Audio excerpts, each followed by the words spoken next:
In the headlines for Newsnight September 6th, the major construction work on the National Stadium to start within days. Mobile phones banned for most students from Monday. And in sports, playoff hopes for the Royals fading as they lose again in CPL 2025.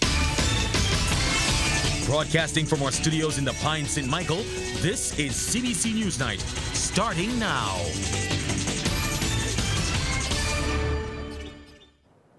Good evening with Newsnight. I'm Anne-Marie Burke. Major construction works associated with the Barbados National Stadium renovation project is set to start in a matter of days as key materials and personnel are now on site. Our Nesta Henry has that story. Key construction materials from China for the National Stadium have started arriving on the island. In preparation for the Chinese laborers that will be arriving in Barbados soon, 40 container cubicles have been erected to house them. Additionally, the Barbados Lumber Company site has been retrofitted to accommodate Beijing construction personnel. Chief Executive Officer of Hague Communications Inc., Joyanne Hague, says while large-scale excavation is scheduled to begin on September 20th, minor construction has already started, including excavation for the tower's crane foundation and preparation for hoarding.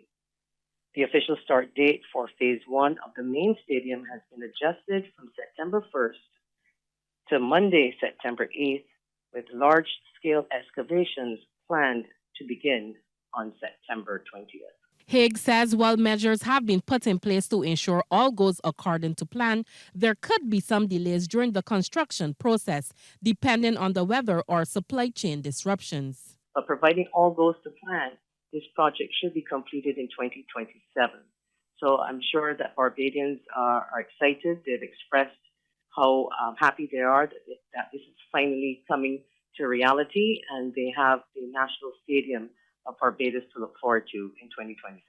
And Hague says Barbadian construction workers will also receive a piece of the pie. The Beijing Construction Engineering Group currently is having some meetings with small Barbadian contractors. They will be included in this project over the next 2 years. So I wish to assure Barbadian contractors that even though that this is a gift from the People's Republic of China and we are utilizing Chinese workers on the site, Barbadians will not be excluded from this project as we are engaging and will continue to engage small Barbadian contractors throughout this project. The new National Stadium is being built at a cost of 80 million Barbados dollars through grant funding from the People's Republic of China. Anesta Henry, CBC News.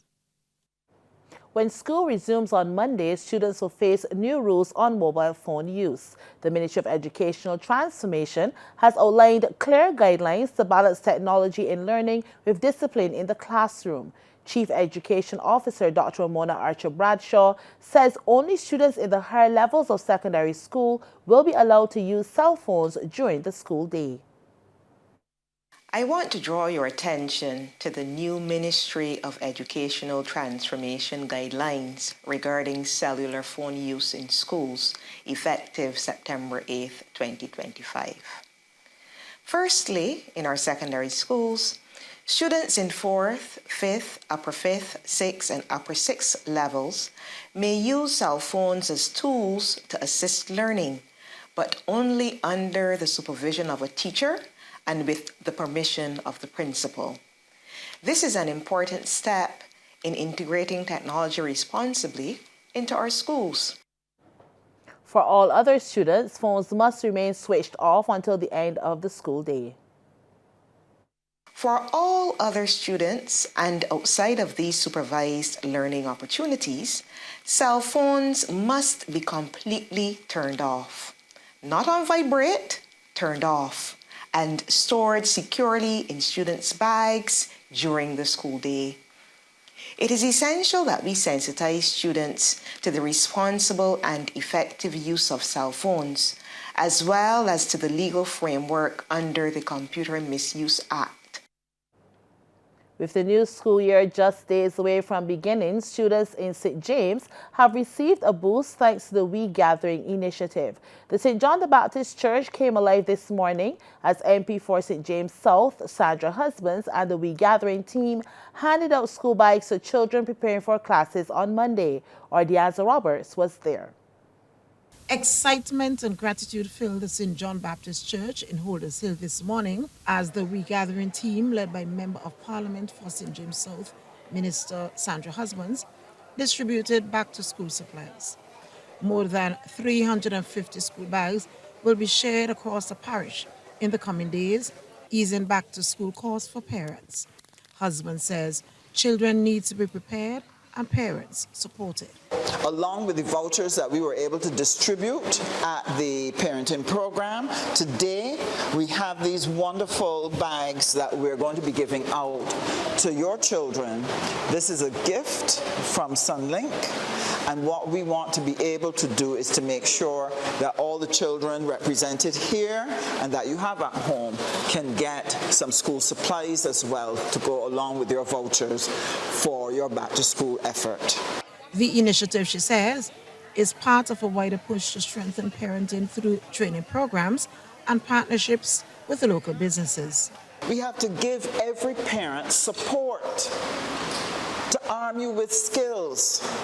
All of you in here want to be good parents, good grandparents. You're doing your best. There's some things you're getting done well, and there's some things that are challenging you.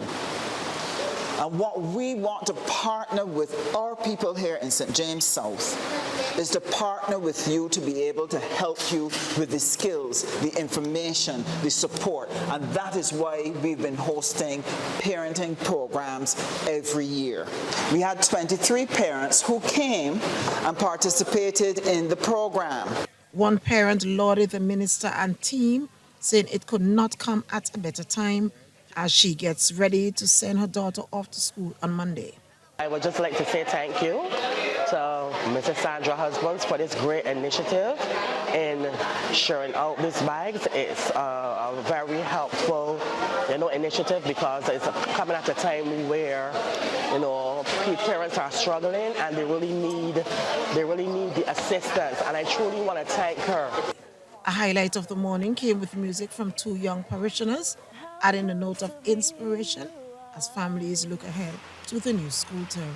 In times when we don't know, oh, let this be our prayer.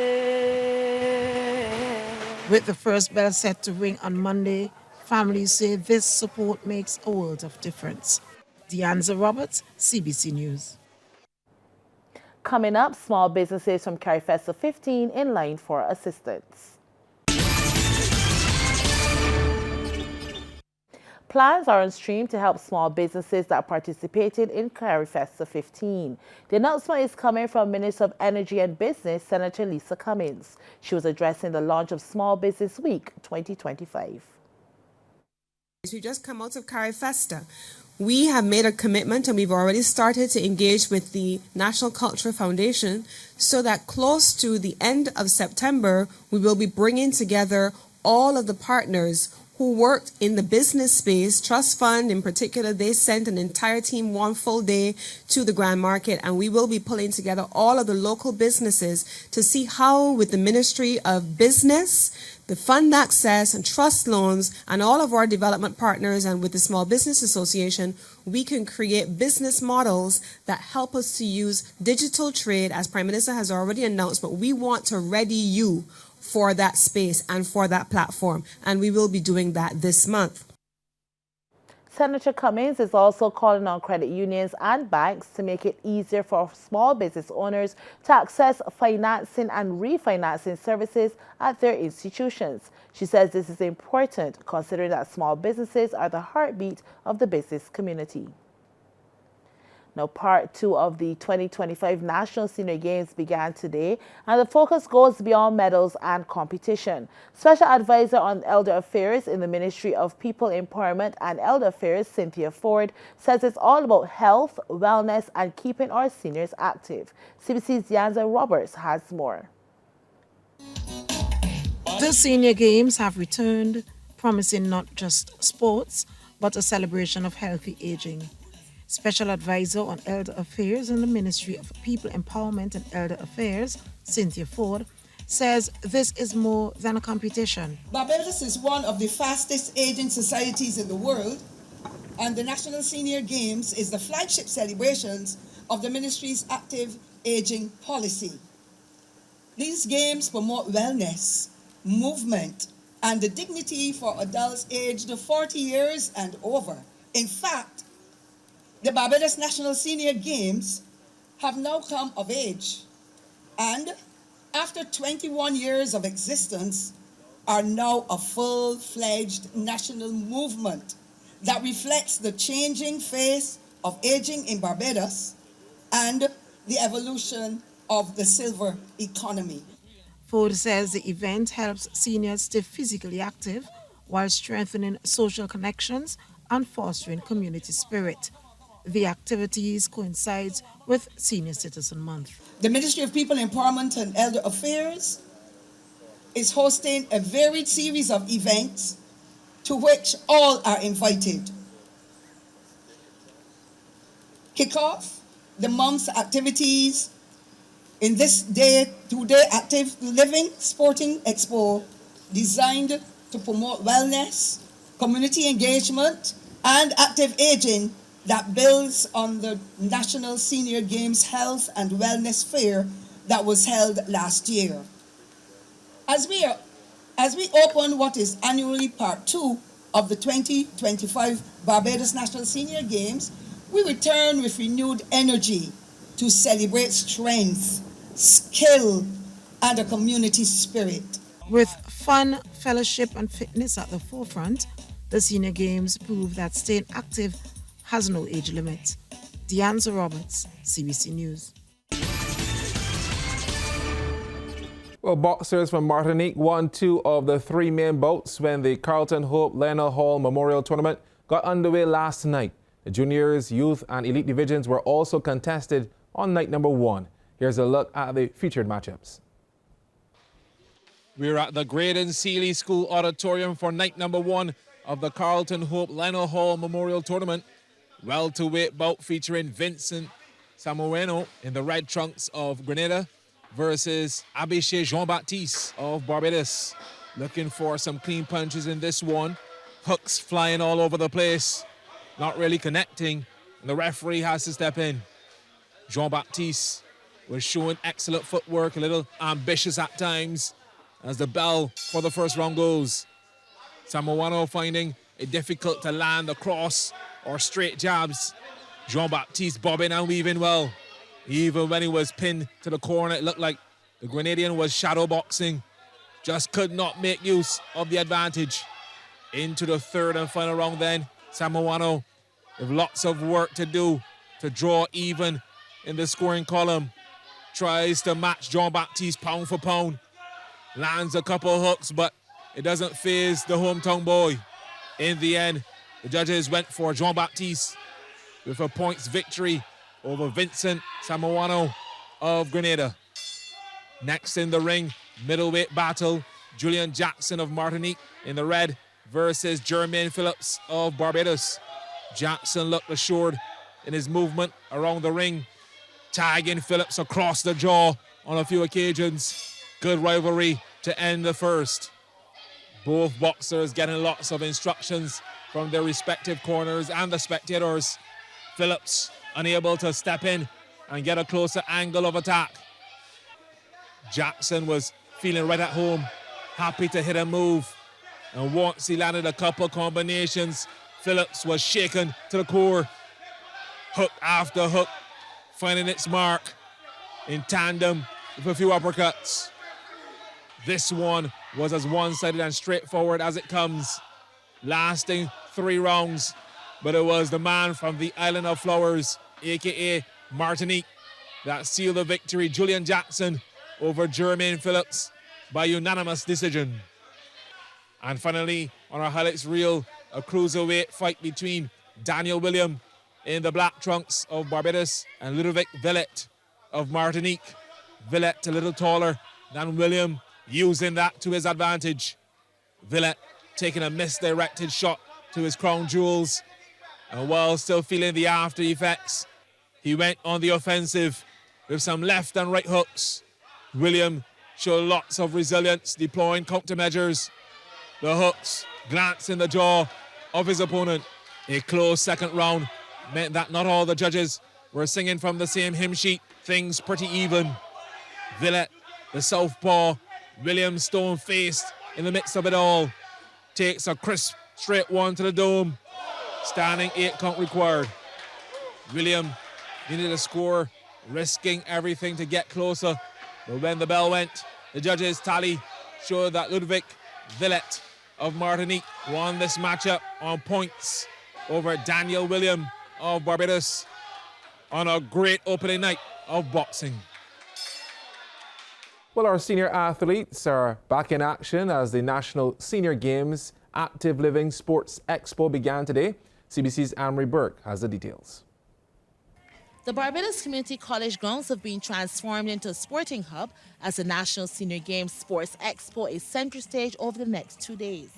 From archery to skating to walking netball and walking football, karate and judo, and rugby, among other sports, our senior athletes have been engaging in a number of disciplines in what is part 2 of the National Senior Games. You would remember that back in June, the track and field competition was completed. And coming off this, it's now the turn of the other sports to be in the limelight, as we hear from coordinator of the National Senior Games, Etania Wiggins.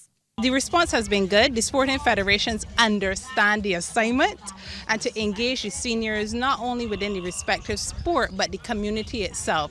So this is a common training session here at Barbados Community College for the next 2 days, Saturday and Sunday. And not only is it the sports themselves, but we have movement sessions every day at 4 o'clock. So one day we got spinny, spinny go move, and the next day at 4 p.m. we have Bajan fusion. And so that we have a range of sports, we also have the martial arts, we have a wushu tai chi exhibit, and karate. Things have been happening in Barbados lately. We're going to have some self-defense sessions, sort of to help our seniors help themselves in case something happens, the preventative aspect of it. And just taking the true nature of sports and morphing it into the community that is needed to keep our senior citizens safe, active, and healthy.